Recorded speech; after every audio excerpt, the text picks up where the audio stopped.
बिस्मिल्लाहिर्रहमानिर्रहीम अस्सलाम वालेकुम। इस लेक्चर में आपको मोस्ट वेलकम। और इसके लिए टॉपिक होगा numerical problems 1 to 10 of chapter number 8।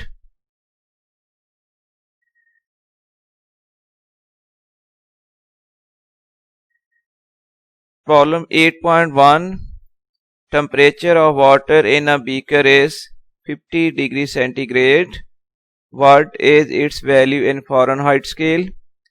तो सेल्सियस स्केल टेम्परेचर C से इसको लिखा जाता है। C की वैल्यू है 50 degree centigrade. Fahrenheit scale temperature F की वैल्यू हमने कैलकुलेट करनी है। तो फ़ारेनहाइट और सेल्सियस स्केल के दरमियान जो फार्मूला है वो है F equals to 1.8C plus 32। इसमें अब वैल्यूज अगर पुट कर लें तो 1.8 मल्टीप्लाइड बाई 50 प्लस 32, तो ये इक्वल्स आ गया 90 प्लस 32 और ये वैल्यू आ जाएगी 122 degree Fahrenheit.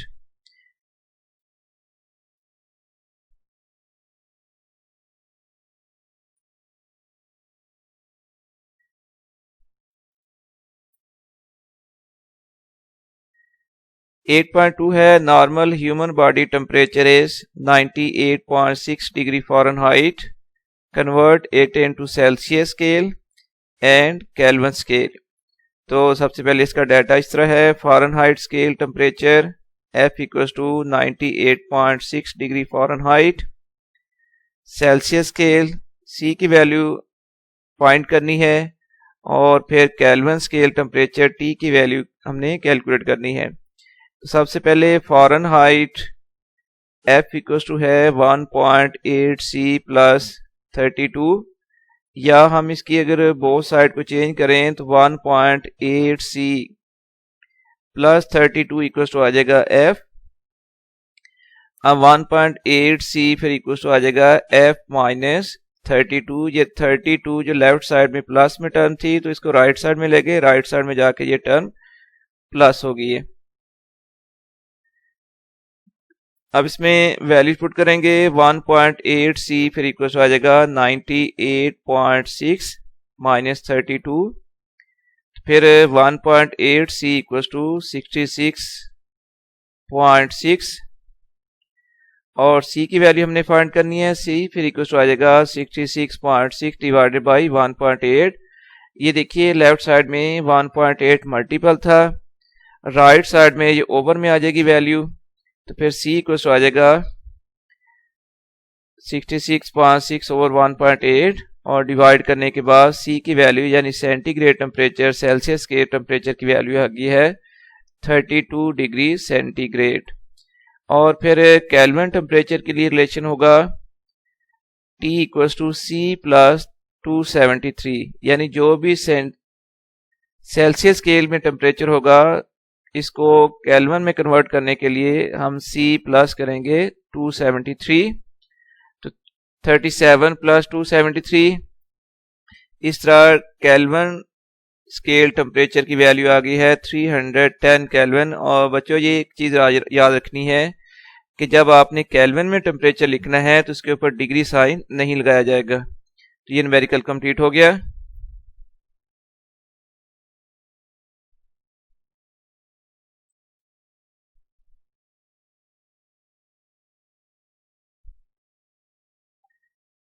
Numerical number 8.3, calculate the increase in length of an aluminium bar 2 meter long. So original length LO equals to 2 meter. When heated from 0 degree centigrade to 20 degree centigrade, तो initial temperature TO equals to 0 centigrade और इसको kelvin में convert करने के लिए 0 plus 273 कर लें तो ये वैल्यू आ जाएगी 273 केल्विन। और फिर फाइनल टेम्परेचर गिवन है T equals to 20 degree centigrade, तो 20 प्लस 273 अगर करें तो ये वैल्यू आ जाएगी 293 केल्विन। और इधर हम फाइंड कर लेते हैं चेंज इन टेम्परेचर क्या हुआ फिर। तो change in temperature delta T की वैल्यू आ जाएगी 293 केल्विन माइनस 273 केल्विन। इस तरह डेल्टा T की वैल्यू आ गई है 20 केल्विन। और फिर स्टेटमेंट के अंदर डाटा में गिवन है coefficient of linear thermal expansion, यानी अल्फा की वैल्यू है 2.5 इंटू 10⁻⁻5 पर केल्विन। हमें कैलकुलेट करनी है increase in length delta L. तो डेल्टा एल के लिए रिलेशन होता है alpha L not delta T. इसमें वैल्यू पुट कर लें 2.5 10⁻⁻5 मल्टीप्लाइड बाई एल ओ की वैल्यू एल नॉट की value 2 multiplied by delta T की वैल्यू है 20। इन वैल्यूज को अगर हम मल्टीप्लाई करें तो डेल्टा एल की वैल्यू आ जाएगी 1 10⁻³ मीटर, और 10⁻³ आप जानते हो ये इक्वल होता है मिली। आप इस डेल्टा एल की वैल्यू को 1 मिलीमीटर भी लिख सकते हैं, और अगर सेंटीमीटर में कन्वर्ट करना है तो इसको 1 को 10 से डिवाइड कर लें, तो 1 डिवाइडेड बाई 10 ये इक्वल आ जाएगी 0.1 सेंटीमीटर। लेकिन ये याद रहे कि मिलीमीटर या सेंटीमीटर में कन्वर्जन कंपल्सरी नहीं है। बुक में आंसर लिखा हुआ था इसलिए हमने इसको सेंटीमीटर में कन्वर्ट किया है। अदरवाइज डेल्टा एल अगर आप लिख लेते हैं 1 10⁻³ तो ये भी करेक्ट आंसर जो है वो करेक्ट होगा।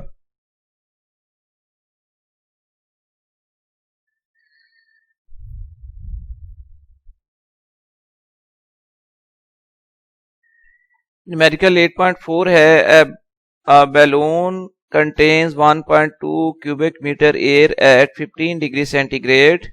Initial volume VO equals to 1.2 cubic meter, और इनिशियल टेम्परेचर अगर हम इसको T1 लिख लें तो इक्वल्स टू है 15 डिग्री सेंटीग्रेड, और इसको केल्विन में कन्वर्ट करने के लिए हमने किया है 15 + 273, तो ये फिर इक्वल्स टू आ गया है 288 केल्विन। और डाटा में फाइनल टेम्परेचर गिवन है 40 degree centigrade, T2 equals to 40 degree centigrade, तो ये इक्वल्स टू आ जाएगा 313 केल्विन। फिर चेंज इन टेम्परेचर अगर हम फाइंड करें तो 313 केल्विन माइनस आ जाएगा 288 केल्विन। इस तरह डेल्टा टी की वैल्यू आ रही है 25 केल्विन। और फिर coefficient of volume expansion statement के अंदर गिवन है 3.67, तो बीटा की वैल्यू है 3.67 10⁻³ पर केल्विन, और रिक्वायर्ड है find the final volume V की वैल्यू हमने कैलकुलेट करनी है। तो वॉल्यूम थर्मल एक्सपेंशन के लिए फार्मूला है V equals to V0 into 1 plus beta delta T. इसमें वैल्यूज पुट की जाएंगी अब, तो 1.2 इंटू 1 प्लस बीटा की वैल्यू 3.67 10⁻³ मल्टीप्लाइड बाई 25, तो ये फिर इक्वल टू आ जाएगा 1.2 इंटू 1 प्लस 0.09175, फिर ये नेक्स्ट है में 1.2 इंटू में आ जाएगा 1.09175। इसको 1.2 से अगर मल्टीप्लाई कर लें तो ये मल्टीप्लिकेशन आ जाएगी 1.3101 क्यूबिक मीटर, और इसको 1 डेसिमल प्लेस तक अगर राउंड ऑफ कर लें तो तब ये वैल्यू आ जाएगी 1.3 क्यूबिक मीटर। ये न्यूमेरिकल यहां पर कंप्लीट हो गया। और अब न्यूमेरिकल करेंगे हम 8.5। इस न्यूमेरिकल 8.5 की स्टेटमेंट इस तरह है, how much heat is required to increase the temperature of 0.5 kilogram of water from 10 degree centigrade to 65 degree centigrade. और डाटा में लिखेंगे mass of water m equals to है 0.5 kilogram, initial temperature T1 equals to 10 degree centigrade which is equals to 283 kelvin. Final temperature T2 की value है 65 degree centigrade, 65 + 273 कर लें तो ये वैल्यू आ जाएगी 338 केल्विन। तो फिर change in temperature delta T की वैल्यू आ जाएगी 338 Kelvin minus 283 Kelvin. So delta T equals to have 55 Kelvin. और specific heat capacity of water C की वैल्यू होती है 4200 joule per kilogram per kelvin, और हमें रिक्वायर्ड है amount of heat delta Q की वैल्यू हमने कैलकुलेट करनी है। तो स्पेसिफिक हीट कैपेसिटी के रिलेशन में फार्मूला है delta Q equal to CM delta T। इसमें अब वैल्यू पुट करें तो 4200 मल्टीप्लाइड बाई 0.5 मल्टीप्लाइड बाई 55, और ये मल्टीप्लाई करने के बाद 1,15,500 जॉल।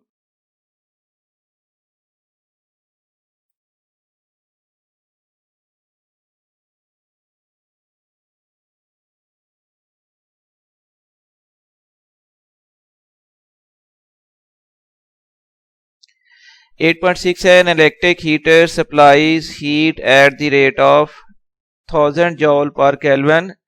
तो heat supply rate Q over T equals to है 1000 joule per second। How much time is required to raise the temperature of 200 gram? mass of water M की value है 200 ग्राम, और इसको किलोग्राम में कन्वर्ट करने के लिए 200 डिवाइडेड बाई 1000, तो ये वैल्यू आ जाएगी फिर 0.2 kilogram from 20 degree centigrade to 90 degree centigrade. तो इस मीन के initial temperature T1 equal to है 20 डिग्री सेंटीग्रेड, और ये आ जाएगा 293 केल्विन। फाइनल टेम्परेचर T2 की वैल्यू है 90 डिग्री सेंटीग्रेड, ये वैल्यू फिर इक्वल टू आ जाएगी 363 केल्विन। तो change in temperature delta T फिर इक्वल टू आ जाएगा T2 minus T1, 363 kelvin minus 293 kelvin, तो ये डेल्टा T की वैल्यू आ गई है 70 केल्विन, और specific heat capacity of water equals to C, और ये वैल्यू है 4200 joule per kilogram per kelvin.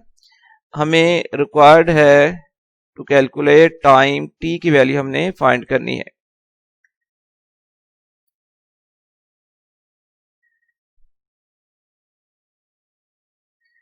तो Q over T equals to है 1000, अगर क्रॉस मल्टीप्लाई कर लें तो 1000 T इक्वल्स टू आ जाएगा Q, और Q का फार्मूला होता है CM डेल्टा T। तो 1000 T फिर इक्वल्स टू आ जाएगा 4200 multiplied by math 0.2 multiplied by 70, फिर 1000 T इक्वल्स टू आ जाएगा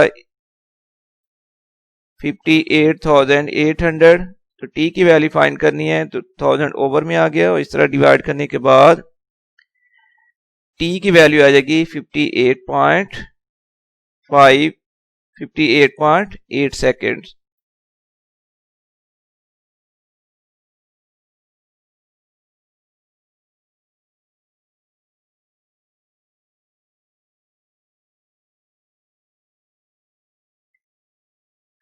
न्यूमेरिकल 8.7 है, how much ice will melt by 50,000 joule. तो heat delta QF equals to 50,000 joule. Latent heat of fusion of ice HF की value 336,000 joule per kilogram. हमने find करनी है mass of ice M की value हमने calculate करनी है। तो फार्मूला होता है delta QF equal to MHF, या हम इसको लिख सकते हैं MHF equal to delta QF। M find करना है, M फिर इक्वल टू आ जाएगा डेल्टा QF ओवर HF। अब इसमें वैल्यू पुट करें तो 50,000 ओवर 3,36,000, तो M की फिर वैल्यू आ जाएगी 0.1488 किलोग्राम, और इसको ग्राम में कन्वर्ट करने के लिए 1000 से मल्टीप्लाई कर लें, तो 0.1488 मल्टीप्लाइड बाई 1000 ग्राम, और ग्राम में ये वैल्यू आ जाएगी 148.8 ग्राम। ये न्यूमेरिकल यहाँ पर कंप्लीट हो गया है।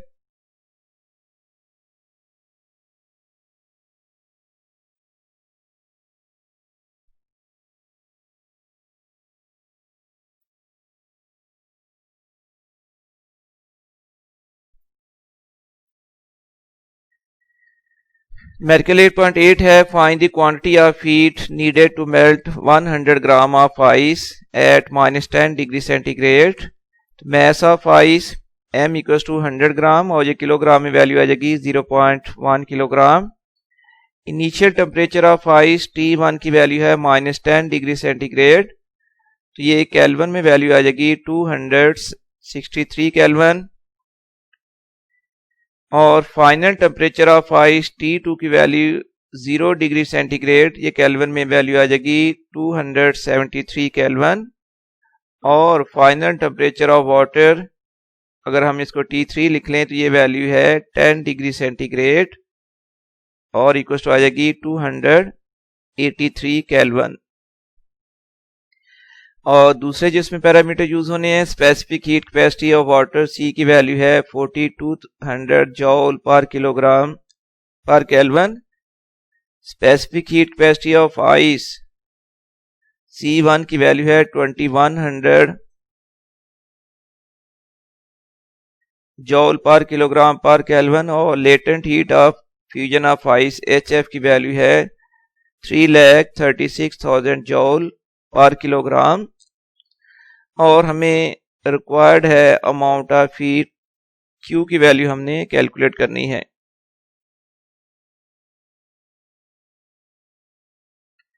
So heat required to increase temperature of ice from T1 to T2 यानी -10 से 0 सेंटीग्रेड तक आइस का टेम्परेचर इंक्रीज करने के लिए जो हीट रिक्वायर्ड होगी वो फिर वैल्यू आ जाएगी C1m into T2 minus T1।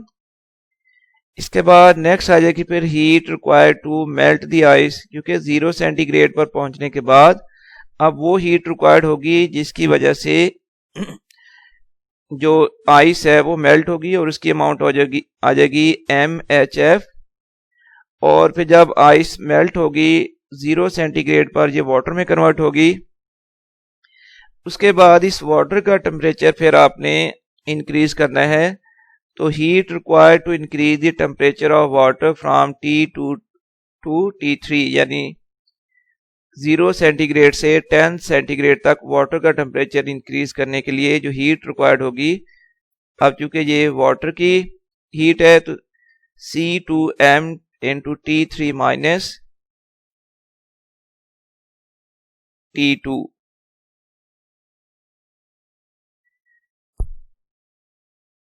तो heat required to increase temperature of water from T2 to T3 Cm into T3 minus T2। अब टोटल हीट के लिए हम ये 3 हीट्स को प्लस कर लेंगे, तो total heat required equal to फिर आ जाएगी C1m into T2 minus T1। ये वो हीट है जो आइस का टेम्परेचर -10 से 0 सेंटीग्रेड तक रिक्वायर्ड इंक्रीज करने के लिए रिक्वायर्ड थी, प्लस MHF वो हीट है जिसकी वजह से आइस ने मेल्ट होना है और 0 सेंटीग्रेड पर वाटर में कन्वर्ट हो जाएगी, plus Cm into T3 minus T2 वो हीट है जो 0 सेंटीग्रेड वाटर को 10 डिग्री सेंटीग्रेड तक रिक्वायर्ड होगी। अब से वैल्यू पुट करें 2100 मल्टीप्लाइड बाई 0.1 मैस की वैल्यू और 273 माइनस 263 प्लस इसके बाद 0.1 मल्टीप्लाइड बाई HF की वैल्यू है 3,36,000 प्लस पे 4200 मल्टीप्लाइड बाई 0.1 इंटू 283 माइनस 273, तो 210 इंटू 10 प्लस 33600 प्लस फिर आ जाएगा 420 इंटू 10। तो नेक्स्ट टाइम में ये वैल्यू आ रही है 2100 प्लस 33,600 प्लस 4200 और ये तमाम वैल्यू जब ऐड करोगे तो वैल्यू आ जाएगी, टोटल वैल्यू आ जाएगी 39,900 जॉल। तो ये न्यूमेरिकल यहां पर कंप्लीट हो गया है।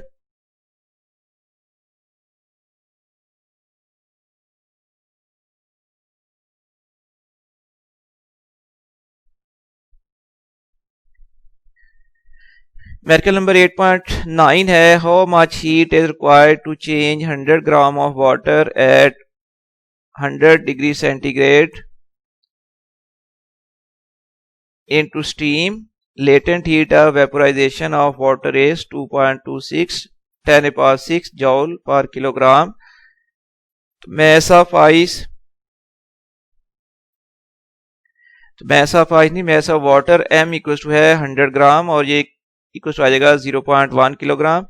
100 ग्राम को किलोग्राम में कन्वर्ट करने के लिए इसको डिवाइड किया गया है 1000 से, और latent heat of vaporisation H we की वैल्यू है 2.26 10 पावर 6 जॉल पर किलोग्राम, और हमें फाइंड करनी है heat required delta Q V की वैल्यू हमने फाइंड करनी है।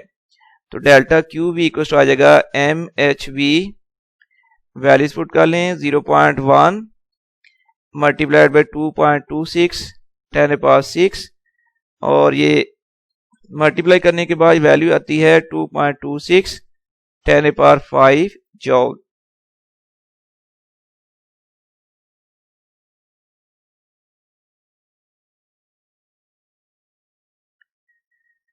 मेरिकल नंबर 10 है, find the temperature of water after passing 5 gram of steam eight 100 degree centigrade through 500 gram of water at 10 degree centigrade.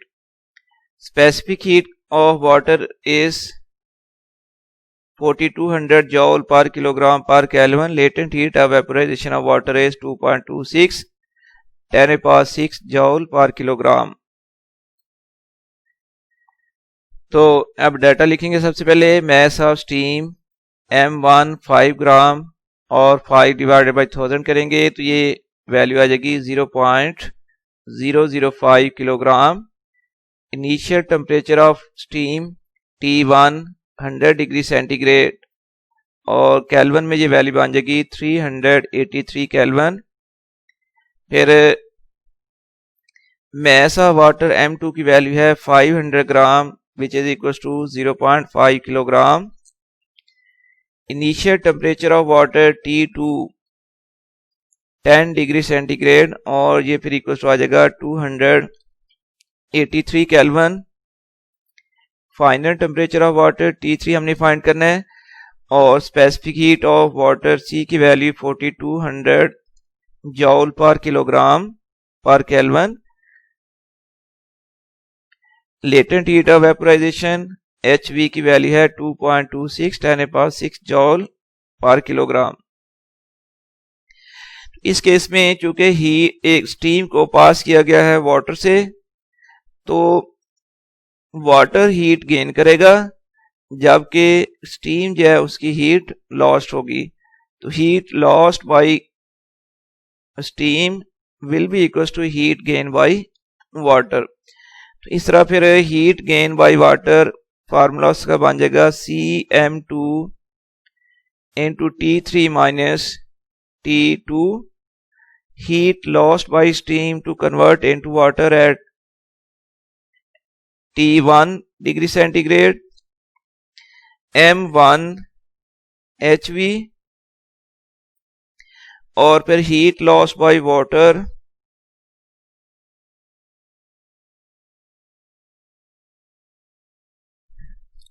तो heat lost by steam in converting from T1 to T3 CM1 T1 minus T3।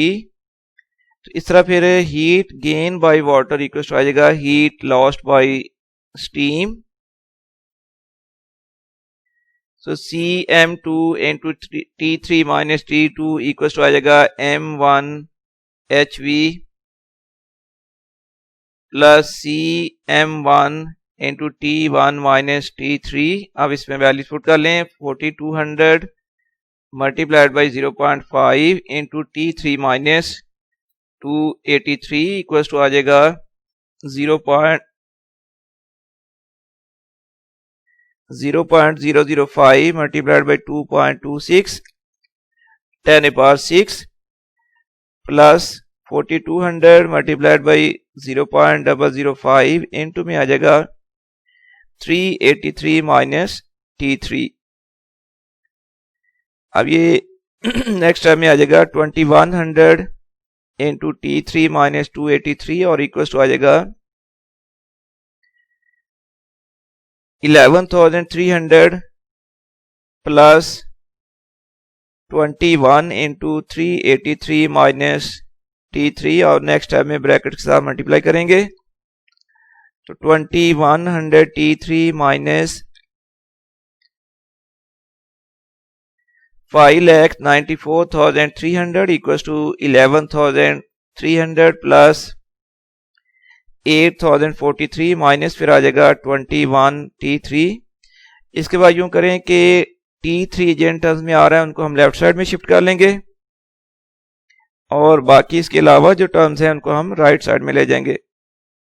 तो 2100 T3 plus 21 T3 equals to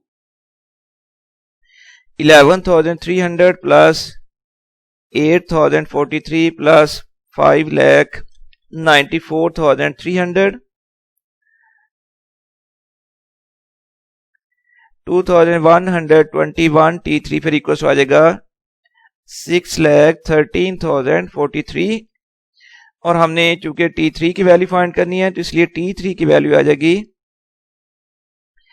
6,13,643 over 2,121 divide करने के बाद ये value आ रही है 289.3177 kelvin और centigrade में अगर ये वैल्यू कन्वर्ट करनी है इसमें से 273 अगर माइनस कर ले तो ये वैल्यू आ जाएगी 16.317 डिग्री सेंटीग्रेड या हम इसको राउंड ऑफ करके लिख सकते हैं 16.32 डिग्री सेंटीग्रेड। और इसके साथ ही ये लेक्चर अब कंप्लीट हो गया है। अल्लाह हाफिज।